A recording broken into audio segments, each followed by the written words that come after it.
ഒരുക്ക ദിനങ്ങളിലേക്ക് നമ്മൾ പ്രവേശിക്കുമ്പോൾ ഈ 1-ാം തീയതി തന്നെ ക്രിസ്മസിന്റെ ഏറ്റവും വലിയ സാരവും സത്തയും ദൈവസ്നേഹമാണ്. ദൈവം മനുഷ്യനെ എങ്ങനെ സ്നേഹിച്ചു എന്നതിനെക്കുറിച്ച് വ്യക്തമായി നമുക്ക് വിവരിച്ചു തരുന്ന, നമ്മളെ ഓർമ്മപ്പെടുത്തുന്ന, ദൈവസ്നേഹത്തിന്റെ ആഴങ്ങളിലേക്ക് ഇനിയും ഞാൻ നടക്കേണ്ടതുണ്ടെന്ന് എന്നെ പഠിപ്പിക്കുന്ന ഒരു വലിയ ദൈവസ്നേഹത്തിന്റെ അനുഭവമാണ് ക്രിസ്മസ് എന്ന് പറയുന്നത്. ദൈവത്തിന്റെ സ്നേഹത്തെക്കുറിച്ച് വാതോരാതെ പറഞ്ഞതും പറഞ്ഞു പഠിപ്പിച്ചതും എഴുതി വെച്ചതുമെല്ലാം വിശുദ്ധ യോഹന്നാസ്ലീഹായുടെ സുവിശേഷത്തിലും ലേഖനത്തിലും നാം കണ്ടുമുട്ടുകയാണ്. ഈശോ സ്നേഹമാണെന്നും ഈശോയുടെ സ്നേഹത്തിന്റെ ആഴവും നമ്മളെ പഠിപ്പിക്കുന്ന യോഹന്നാസ്ലീഹ ദൈവസ്നേഹത്തിന്റെ അത്യുന്നത പാരമ്യം എന്താണെന്ന് തന്റെ ലേഖനത്തിലൂടെ നമ്മളെ പഠിപ്പിക്കുന്നുണ്ട്. യോഹന്നാസ്ലീഹയുടെ 1-ാം ലേഖനം 3-ാം അധ്യായം 1-ാം വചനത്തിൽ നമ്മൾ വായിക്കുകയാണ്. കണ്ടാലും എത്ര വലിയ സ്നേഹമാണ് പിതാവ് നമ്മളോട് കാണിച്ചത്. ദൈവമക്കളിൽ നിന്ന് നാം വിളിക്കപ്പെടുന്നു, നാം അങ്ങനെയാണ് താനും.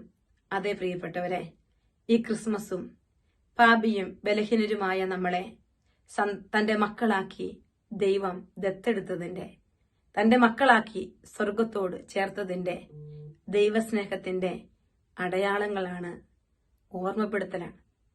അപ്പോൾ നമ്മൾ ചിന്തിക്കേണ്ടിയിരിക്കുന്നു, ഒരു ദൈവമകളായ ഞാൻ, ദൈവമകനായ ഞാൻ എത്രത്തോളം എന്റെ അപ്പനായ ദൈവത്തോട് അടുത്തിരിക്കുന്നു. അപ്പന്റെ ഇഷ്ടങ്ങൾക്ക് മുമ്പിൽ കീഴടങ്ങാൻ, എന്റെ ഇഷ്ടങ്ങളെ ഒന്ന് മാറ്റിവെക്കാൻ, സ്വർഗീയ അപ്പനെ പ്രസാദിപ്പിക്കാൻ എനിക്ക് എത്രമാത്രം പറ്റുന്നുവെന്ന്.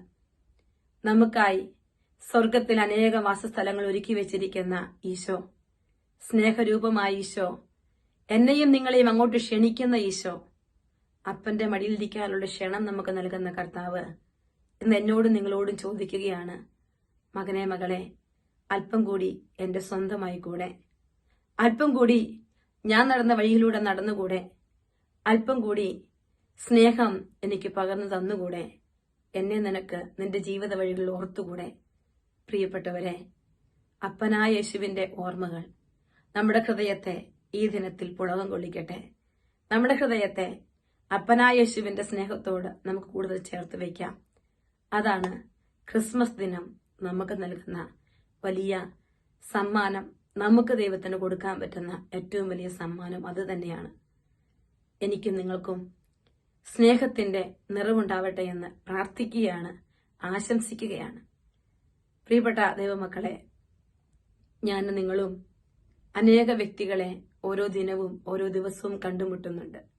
ഈ കണ്ടുമുട്ടുന്ന വ്യക്തികളിൽ കർത്താവിന്റെ സ്നേഹം പകരാൻ, അവരെ കൂടി യേശുവാകുന്ന അപ്പന്റെ അടുക്കലേക്ക് കൂട്ടിക്കൊണ്ടുവരാൻ കൂടി ഈ ദിനം നമുക്ക് സാധ്യതമാകട്ടെ.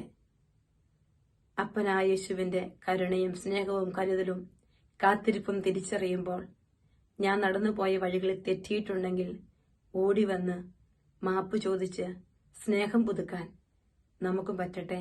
സ്നേഹവാത്സല്യമുള്ള അപ്പനായ യേശുവിന്റെ മകളായി മാറാൻ, മകനായി മാറാൻ അപ്പോൾ നമുക്ക് സാധിക്കും. പ്രാർത്ഥിക്കാം.